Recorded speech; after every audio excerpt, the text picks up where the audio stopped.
compañeros, el día de hoy vamos a ver nuestra clase de célula. Como lo vimos en la introducción a la anatomía y fisiología, es indispensable que comprendamos qué es la célula. Y recordando que la célula es la unidad básica y fundamental de todos los seres vivos. La célula trabaja con diferentes sustancias dentro y fuera de ella. Es indispensable que sepas por qué el equilibrio hidroelectrolítico es indispensable para el buen funcionamiento de la misma. Antes de dar paso a todos los organelos, tienes que saber que la célula trabaja con sodio fuera de ella, con potasio dentro de la célula y hay un elemento muy importante que es el calcio. A este se le llama potencial de membrana y posteriormente se va a convertir en un potencial de acción. Es decir, para que la célula de todos, las células de cada una de las partes de tu cuerpo se exciten, necesitan o funcionen adecuadamente, necesitan de estos tres elementos: sodio, potasio y calcio. ¿Y por qué es indispensable que te comente esto? Porque tendrás en algún momento de tu práctica algún paciente que tenga hipertensión arterial. Y entonces, si el paciente tiene hipertensión arterial, imagínate cómo está funcionando el sodio dentro de la célula. Mientras el sodio está fuera de la célula, cuando la permeabilidad de la célula está en acción, es decir, cuando la membrana plasmática de la célula se abre, el sodio va a entrar ahí y va a perjudicar la célula y con ello generará una patología para tu paciente.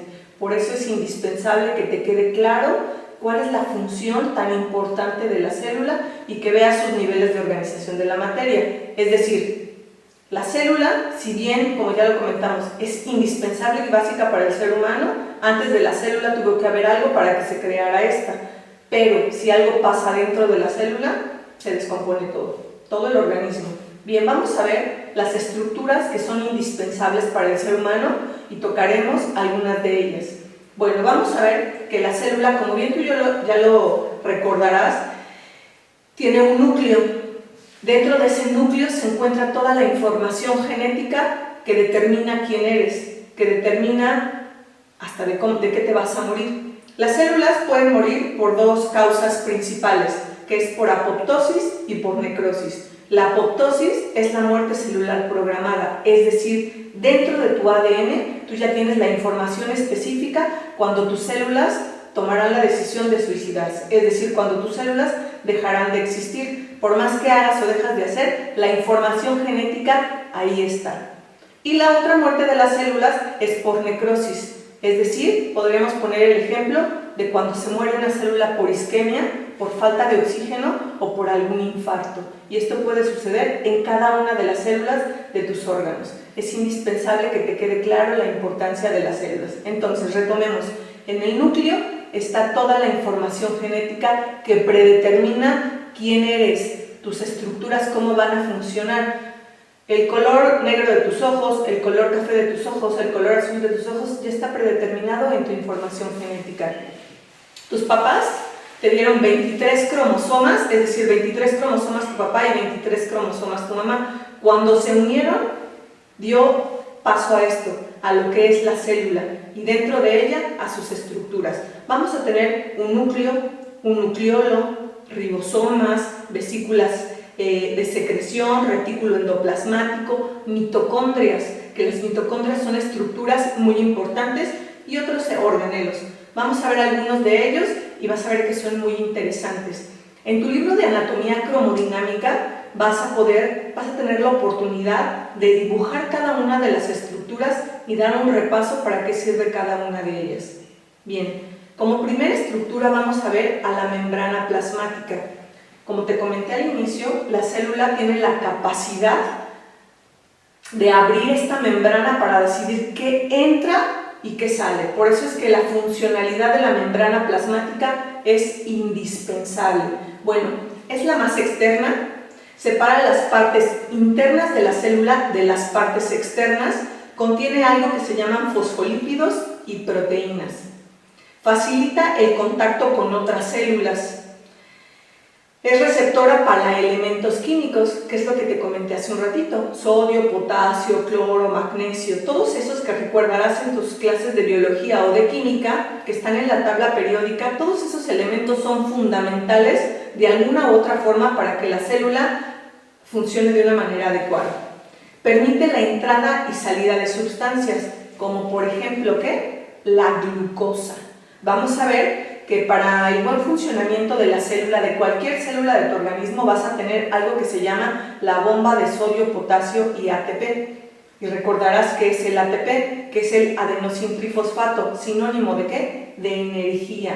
Tu célula se tiene que nutrir de energía, y esa energía ¿de dónde la obtiene? Pues a través de los alimentos. La transforma en el hígado hace todo un funcionamiento que posteriormente lo vamos a ver en el sistema digestivo. ¿Y solo para qué? Para que funcione adecuadamente tu célula. La membrana plasmática permite que entre determinada cantidad de glucosa a tu cuerpo, determinada cantidad de potasio y de sodio para que esté en óptimas condiciones. Por eso es que la membrana plasmática es fundamental. Además, tiene una permeabilidad selectiva, es decir, lo que te comenté hace un ratito, cierta cantidad de elementos va a entrar y cierta cantidad de elementos va a dejar salir. El sodio fuera de la célula tiene una carga positiva, y dentro de la célula tiene una carga negativa. Cuando la membrana plasmática se abre, permite que el sodio con carga positiva entre y el potasio con carga negativa salga. ¿Para qué? Para que inviertan sus polaridades. Esto puede parecerte un poquito complejo. En tu libro de anatomía cromodinámica podrás repasarlo y te darás cuenta de la importancia de la bioquímica en el mejor funcionamiento de la célula. Bien, como siguiente organelo vamos a ver la importancia del citoplasma. Y bueno, vamos a ver que esta es una sustancia que rodea a los organelos. ¿Qué son los organelos? Son todos esos órganos que van a estar dentro de la célula. Así como puedes imaginar tu sistema respiratorio, tu sistema digestivo, tu sistema genitourinario, puede parecer muy burdo, pero imagínate que la célula también tiene sus propios organelos y estos tienen un funcionamiento específico. Y entonces el citoplasma va a ser una sustancia que va a rodear a los organelos, está entre el núcleo y la membrana plasmática. Se encuentran los componentes celulares. Lo importante de esta es la conversión de los materiales externos en energía, y entonces aquí vamos a ver que el ATP es indispensable para el funcionamiento de este. Por supuesto, en un ratito vamos a ver que el ATP y las mitocondrias están en íntima relación. Bueno, vamos a ver que da la síntesis de sustancias y la excreción de materiales de desecho. Entonces ve imaginando la importancia de cada uno de los organelos de la célula. Posteriormente vamos a tener el núcleo, el nucleolo, los ribosomas y el retículo endoplasmático como organelos, ¿sale? El anterior lo que hacía es el recubrimiento a los organelos. Estos ya son organelos específicos. Y entonces, como le dijimos al principio, en el núcleo, ¿qué es lo que vamos a tener? Toda la información genética. ¿Te acuerdas del ADN? Bueno, pues esa es la información genética que no se puede transformar. Podría mutar, sí, pero no se puede transformar. Ya está dentro de tus genes, ¿qué es lo que va a suceder con tu célula? ¿Sale? Entonces contiene los factores hereditarios. La herencia es lo que te transmitió tu mamá y tu papá y de lo que tú estás constituido. Y eso está dentro de la célula, dentro de tu núcleo. Después vamos a tener el nucleolo. Recordarás tus clases de biología en la primaria o en la secundaria que hablamos de ADN y ARN. Ácido desoxirribonucleico y ácido ribonucleico. Bueno, esto es el ADN y el ARN que se encuentran en el núcleo y en el nucleolo. Y solo estamos hablando de información genética que ya está dentro de tu célula, que tú, si en algún momento decides tener hijos, lo transmitirás también a tu descendencia. Vamos a tener a los ribosomas, que contienen ARN, y aquí se sintetizan las proteínas. Tenemos al retículo endoplasmático, que está relacionado con la homeostasis. ¿Y qué es la homeostasis? Es el equilibrio del medio interno de la célula con el medio externo de la célula. O sea, el equilibrio que hay entre todos sus organelos y todo lo que hay en el espacio intersticial. ¿Qué es el espacio intersticial? El espacio que está fuera de la célula, que posteriormente, cuando hablemos de piel, seguramente ahí lo vamos a tocar. Vamos a hablar de una estructura muy importante que se llama el aparato de Golgi. Y bueno, aquí este se encuentra dentro del núcleo, procesa, ordena, empaca y libera proteínas a las diferentes partes de la célula. O sea, las proteínas son fundamentales para el desarrollo de la misma. Como les comenté hace un ratito, vamos a hablar ahorita de las mitocondrias y de la importancia que tienen estas. Liberan energía, transformación de la glucosa y del ATP. Toda la energía con la cual funciona nuestro cuerpo se va a procesar y almacenar en la mitocondria. Estudios recientes han demostrado que las mitocondrias son indispensables para el desarrollo de las enfermedades neurodegenerativas, sobre todo por los radicales libres de oxígeno. Entonces ten en cuenta que las mitocondrias estarán relacionadas como por ejemplo ¿con quién? Con la enfermedad de Alzheimer, con la enfermedad de Parkinson o algunos otros tipos de demencia. Vamos a hablar ahora de los lisosomas. ¿Qué es todo esto? Recuerden, son los organelos de la célula. O sea, estamos apenas como en esta primera parte del conocimiento y el acercamiento a lo que es la célula y a lo que es la anatomía y la fisiología del cuerpo humano. Bueno, los lisosomas poseen enzimas digestivas. Lisis es eso, destrucción. Por eso los lisosomas tienen enzimas digestivas que eliminan moléculas, digieren bacterias y algunas sustancias tóxicas.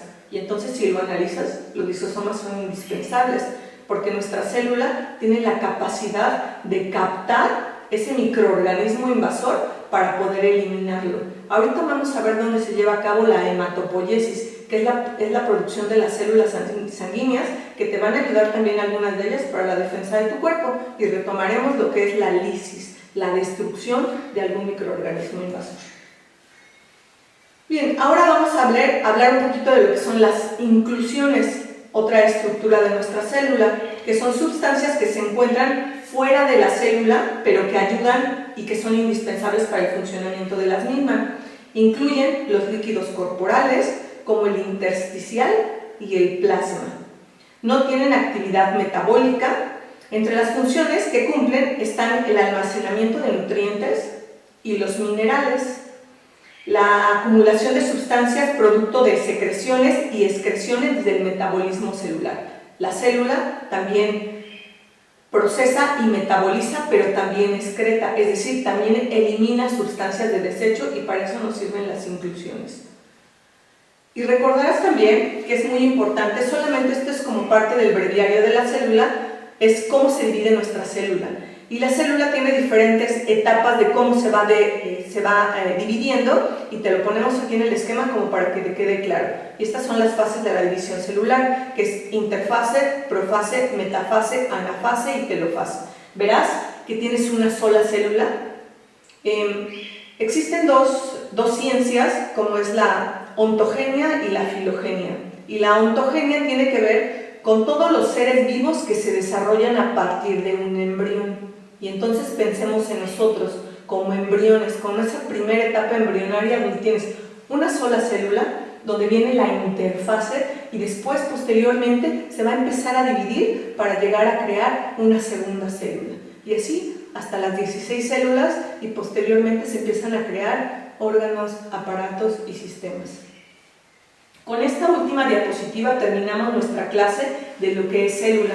Recuerda que es muy importante que consultes tu bibliografía. Hay 3 bibliografías que son muy importantes que te vamos a recomendar.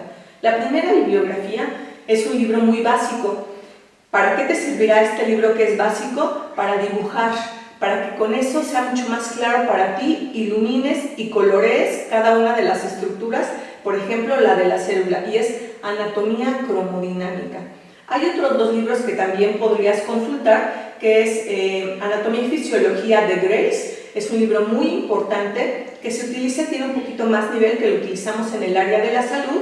Y el tercer libro que te vamos a recomendar es Anatomía y Fisiología de Tórtora. Estos 2 últimos libros, recuerda que son muy importantes que los consultes, pero ya es un libro que es como más específico en el área de la salud.